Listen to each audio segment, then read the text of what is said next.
Hey, what's up everybody? Welcome back to the channel. This is Rob with Instinct Bassin. In today's video, I'm going to be going over my first impressions for the Garmin Force trolling motor that we installed on the boat a couple months ago.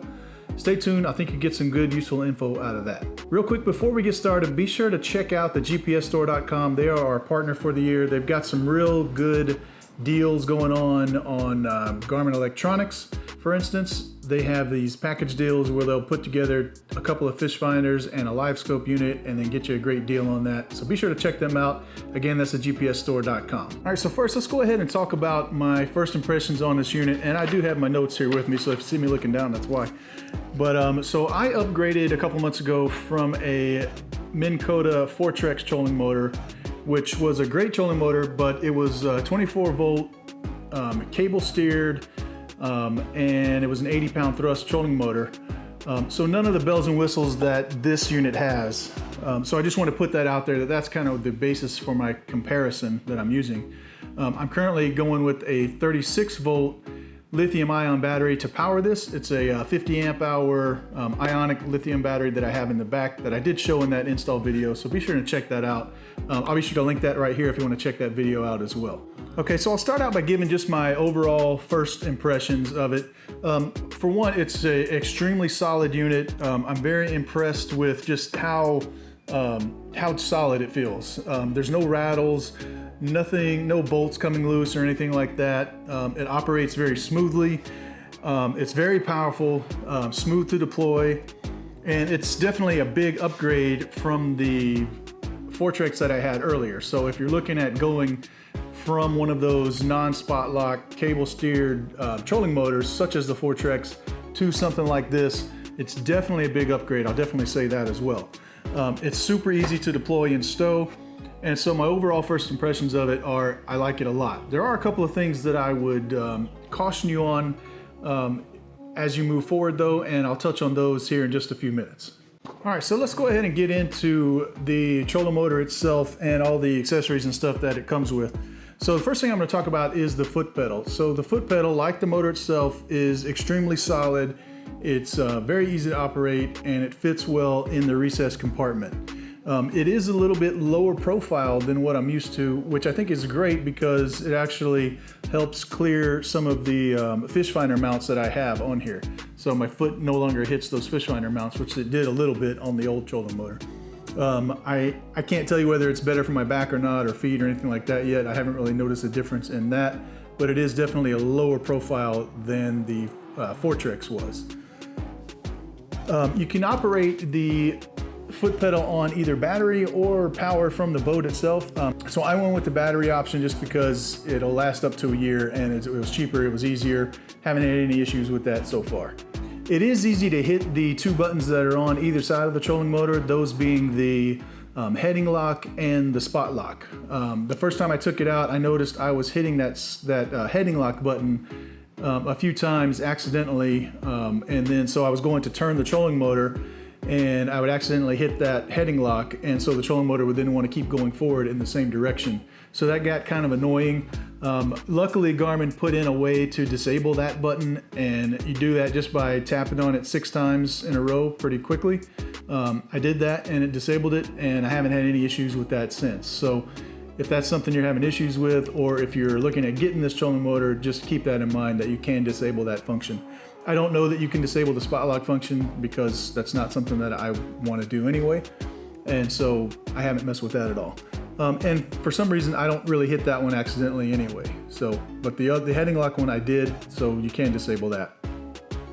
And then the other good thing about the foot pedal is that it's wireless. There's no wires at all to worry about. You don't have cable management issues or anything like that.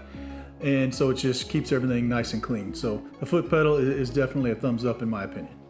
So speaking of cable management, the cable management on the trolling motor itself is very good. Now obviously there's no cables to go from the foot pedal to the unit itself, so that's good.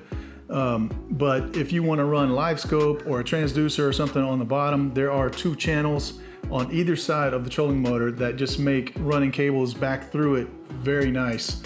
Now on the live scope, I did have to remove the toggle that was on the end of it. but they supply another one and you're able to put that on. I show that in that install video as well, so be sure to check that out if you're still interested in that. But the channels on both sides of those make the cable management very easy, and that's just another plus and just another good attention to detail that Garmin put into this trolling motor. All right, so let's go ahead and talk about the deploying and stowing of this motor. So it comes with a spring or a cylinder, I guess is a better term for it, that helps you lift it and stow it. And I gotta tell you, this is the smoothest trolling motor I've ever seen in terms of lifting it up and stowing it. It takes very little effort at all. The cable itself is very solid. You know, it's not a rope, it's an actual cable. The handle itself is also very solid. It fits good in your hand. So no issues there at all, very good. It also comes with a stabilization bar that helps keep it nice and steady on the boat, keep it nice and firm on the boat. You do have to trim that down, or at least I did, because it comes pretty long. So I actually cut probably a good 5 or 6 inches off of it with the hacksaw and then just put it back on. And then one of the coolest things about deploying and stowing this trolling motor is that it will actually, you can program it to go to whichever side you want, the motor itself, the propeller. So I have it going to the inside of the boat. You can tell it to go to the outside if you want. I have it coming to the inside, and so every time when I go to lift it up, it'll actually just cock itself right in the perfect location, and then I can bring it up. No more having to mess with the foot pedal to get it perfectly right as you bring it up. I know first world problems, but it is something pretty cool, and if you're gonna be spending the money on this, it's definitely a function that I like. I didn't know it had that before I got it, and it's definitely something that I really enjoy with this trolling motor. All right, and we can't talk about a trolling motor like this without discussing the spot lock, or what Garmin calls it, the anchor function.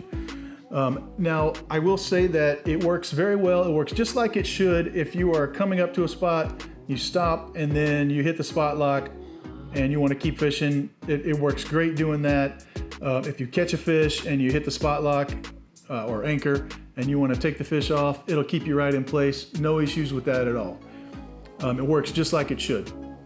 I will say though that it can be tricky and even dangerous if you are going along at a decent clip and then you hit the spot lock button, because I don't know whether it gets confused or it just takes time to catch up, and maybe other spot lock trolling motors do this as well. I don't know, this is the first one I've had, but it will go past that spot, which makes sense because it's not going to just stop automatically. It'll go past the spot, then come backwards, go past the spot again, and then come back finally forward, and then it'll finally stop you on it. So that's just something to keep in mind if you're looking at operating the spot lock on at least this trolling motor. Again, I'm not sure if others do the same thing. Maybe that's how they all operate. But there is a way I know to control that. I've seen a couple other videos. In fact, I'll link one to Garmin Guru. He does a video on that right here, and I'll leave a link to it down below as well. So just check that one out, because he goes into detail on that situation, if you will. So just keep that in mind. Otherwise, the spot lock works very well. So it does come with a remote that you can use to control the trolling motor. You can even use the remote to do gestures to control the trolling motor. That's not something I've done, to be honest with you. I don't see the need for that, but I guess it's nice. Maybe it'll come in handy later on. I know others have said the remote comes in very handy. I have only used it to calibrate the trolling motor. I haven't really done it to do anything else. I know some people use it at the dock to bring their boat back to the dock after they launch it and that type of thing. I haven't messed with any of that, and I don't really plan on it either. I do see where it could be useful if you are using live scope and you have it networked to the back console graph. How you could deploy the trolling motor, use the remote to pan around until you find where you want to go, and then spot lock right there. I could see how that could come into play, but I haven't done that yet. The remote itself works very well. It was a little tricky to figure out how to get it to calibrate, but once I watched a couple of videos and actually read the instructions on how to do that, I was able to do it the first try. No problems at all there. All right, and then finally, let's go ahead and just talk about the elephant in the room, if you will, and that is the price. This is definitely not a cheap trolling motor. They come in about $3,500, and they rarely, if ever, go on sale. I haven't seen them ever go on sale. Maybe they will in the future, but just some trolling motors in general don't normally go on sale. There are certainly less expensive spot lock options, particularly Those that are by, Minn Kota Ultrex is roughly half the price, maybe a little bit more than this.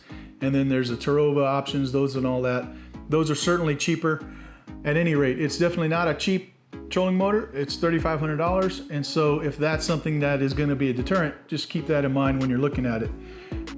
It is great for Garmin users because you can link it to your fish finders and then tell your fish finder, you can mark the waypoint and then tell the trolling motor to go to that waypoint. So that's definitely a good function if you have Garmin fish finders. So those are just some things to keep in mind there. All right, so that basically does it for my first impressions of the Garmin Force trolling motor.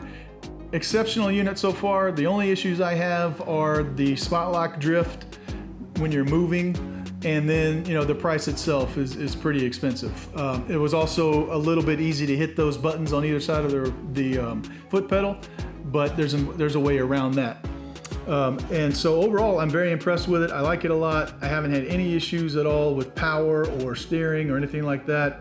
I know that there were some folks that said that it would take a while to get used to to it being wireless and there being no cables. I didn't run into that issue at all. As soon as I told it to turn, it turned. There was no delay that I noticed anyway. And that'll do it. Thanks so much for watching this video.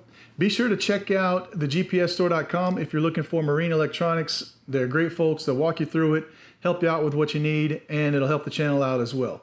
If you're looking for a 93 SV fish finder or a 106 SV fish finder, be sure to check out these videos right here that I'll leave linked. Thanks so much for watching. This is Rob with Instinct Bassin. Trust your gut, and I'll see you on the water.